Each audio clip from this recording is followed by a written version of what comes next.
Welcome to Isaac creations. இன்றைக்கி கேரட்டில் அல்வா செய்ய போகிறோம். அதுக்கு தேவையான பொருட்கள் பார்க்கலாம் வாங்க.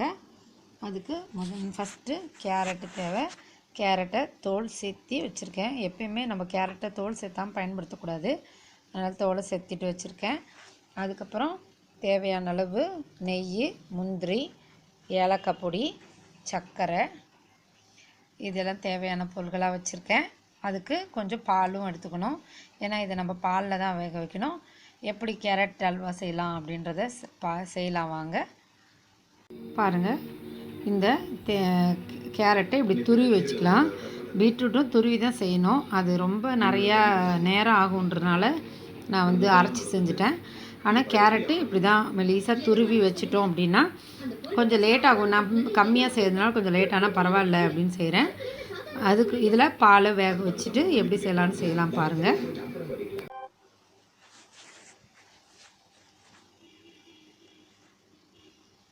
Welcome to Isaac creations. இன்றைக்கி கேரட்டில் அல்வா செய்ய போகிறோம். அதுக்கு தேவையான பொருட்கள் பார்க்கலாம் வாங்க.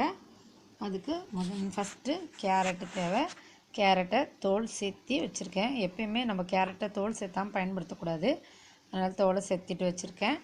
அதுக்கப்புறம் தேவையான அளவு நெய், முந்திரி, ஏலக்காய் பொடி, சர்க்கரை, இதெல்லாம் தேவையான பொருட்களாக வச்சுருக்கேன். அதுக்கு கொஞ்சம் பாலும் எடுத்துக்கணும், ஏன்னா இதை நம்ம பாலில் தான் வேக வைக்கணும். எப்படி கேரட் அல்வா செய்யலாம் அப்படின்றத செய்யலாம் வாங்க. நல்லா சூடு பண்ணியிருக்கேன். ஃபஸ்ட்டு முந்திரி பருப்பை வறுத்து வச்சுக்க போகிறேன். வானலில் நெய் ஊற்றிருக்கேன்.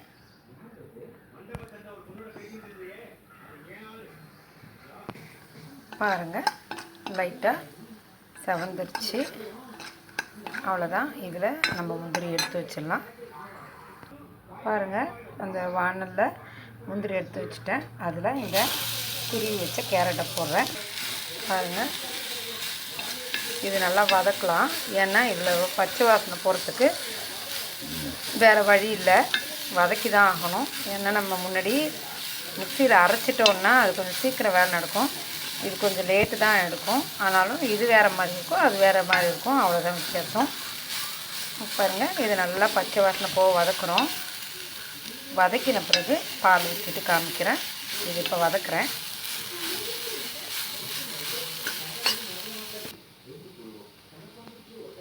பாருங்கள், நல்லா வதங்கிடுச்சு, ஓரளவு நல்லா சுண்டிடுச்சு.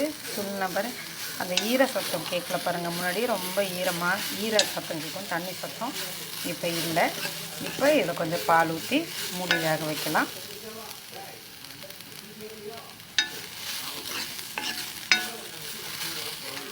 பாருங்கள், பால் ஊற்றுறேன். பால் ஊற்றினோன்னா கொஞ்சம் நேரம் மூடி வச்சு வேக வைக்கிறேன், ஏன்னா அது வேகணும் இல்லையா.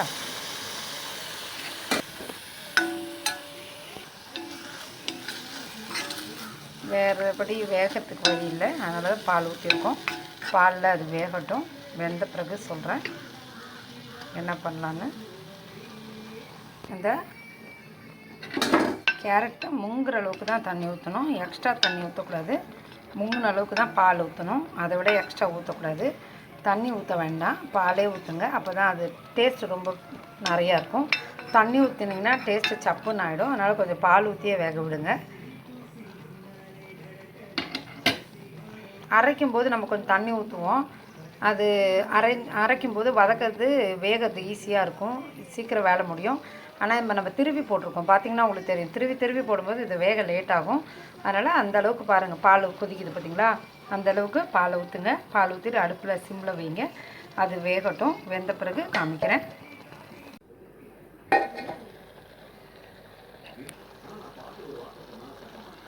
பாருங்கள், இது இன்னும் கொஞ்சம் கொதிக்கட்டும், இன்னும் கொஞ்சம் வேகட்டும். பார்த்திங்கன்னா உங்களுக்கே தெரியும்.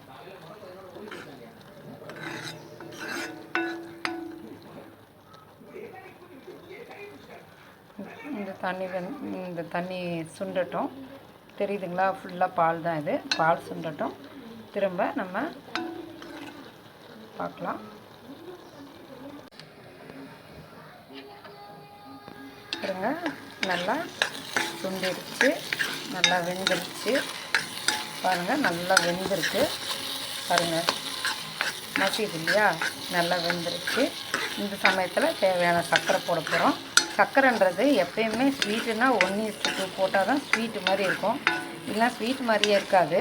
அதனால் கொஞ்சம் இல்லை சும்மா அளந்து பாருங்களேன். 1 3 இருக்குது, அப்போ 6 இதே கரண்டியெல்லாம் ஒரு 6 கரண்டி சர்க்கரை போட்டிங்கன்னா தான் நல்லாயிருக்கும், இல்லை நல்லாவே இருக்காது. பாருங்கள், சர்க்கரையை போட்டிருக்கேன், 6 போட்டிருக்கேன். 3 இருந்தது இல்லையா, 6 போட்டிருக்கேன். 1/4 கிலோ போட்டேன், அதனால் ஒரு அரை கிலோவாக சர்க்கரை போட்டிங்கன்னா தான் நல்லாயிருக்கும், இல்லை நல்லா இருக்காது. பாருங்கள், தண்ணி விடுது. சர்க்கரை போட்டதுக்காக கொஞ்சம் லைட்டாக தண்ணி விட தான் செய்யும். இது நம்ம கொஞ்சம் அப்படியே கிளறி விடலாம். இந்த சமயத்தில் நீங்கள் உங்களுக்கு பிடிச்சிது அப்படின்னா கொஞ்சம் கேசரி கலர் போடலாம். நான் கேசரி கலர் போட மாட்டேன், போடலை இப்போது. அதனால் அது கேசரி கலரு கலராக இருக்கணும்னு இல்லை, அதனால் கேசரி கலர் நான் போடலை, நார்மலாகவே வச்சுருக்கலான்னு முடிவு பண்ணியிருக்கேன். இது இந்த சர்க்கரை இது சுண்டட்டும். நான் கலருக்கு கொஞ்சோண்டு குங்குமப்பூ போட்டிருக்கேன். அதில் என்ன கலர் வருதோ அவ்வளோதான், எக்ஸ்ட்ரா நான் போடுறதா ஐடியாவில் இல்லை. நீங்கள் நார்மலாக அதே கலரை கூட போட்டுக்கலாம், அது ஒன்றும் கலரு கேசரி தானே, ஒன்று இது தானே கேசரி, இது கேரட் கலர் இருக்கும்ல, அது போதும். பாருங்கள்,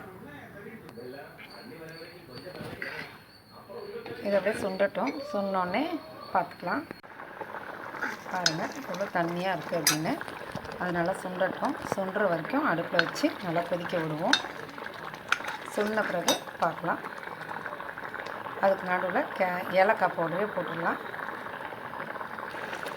பாருங்கள், ஏலக்காய் பொடி போட்டுட்டேன், வாசனை வந்துடுச்சு. பாருங்கள், முன்ன விட இப்போ கொஞ்சம் கெட்டியாகிடுச்சு பார்த்தீங்களா. இன்னும் கொஞ்சம் தண்ணி இந்த சர்க்கரை சுண்டட்டும், அதுக்கப்புறம் காமிக்கிறேன். ஒரு மாதிரி ஷைனிங்கான ஒரு கலர் வந்துருக்கு பாருங்கள். முன்னாடி அப்படி இல்லை, இப்போ அந்த ஷைனிங் கலர் வந்துருக்கு பாருங்கள். இதுதான் நல்லா வெந்ததுக்கான அடையாளம். இப்போ பாருங்கள் எப்படி இருக்குதுன்னு தெரியுதுங்களா.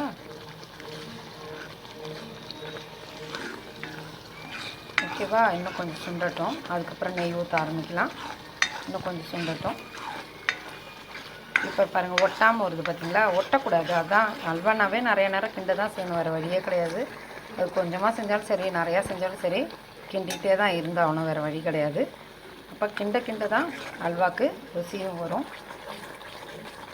மறக்காமல் அடி கனமான பாத்திரமாக வைங்க, ரொம்ப சின்ன மெலிசான பாத்திரம் வச்சிடாதீங்க, அது நமக்கு அடி பிடிக்கும். இதில் பாருங்கள், அடி துளி கூட பிடிக்கவே இல்லை பார்த்தீங்களா.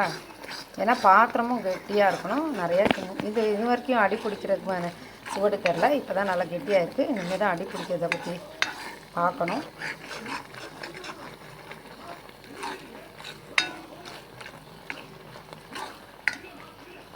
பாருங்கள், நல்லா சுண்டிடுச்சு பார்த்தீங்களா, திரண்டு வருது பார்த்தீங்களா.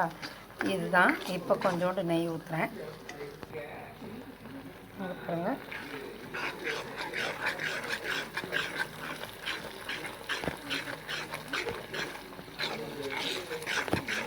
இங்கே பாருங்கள்,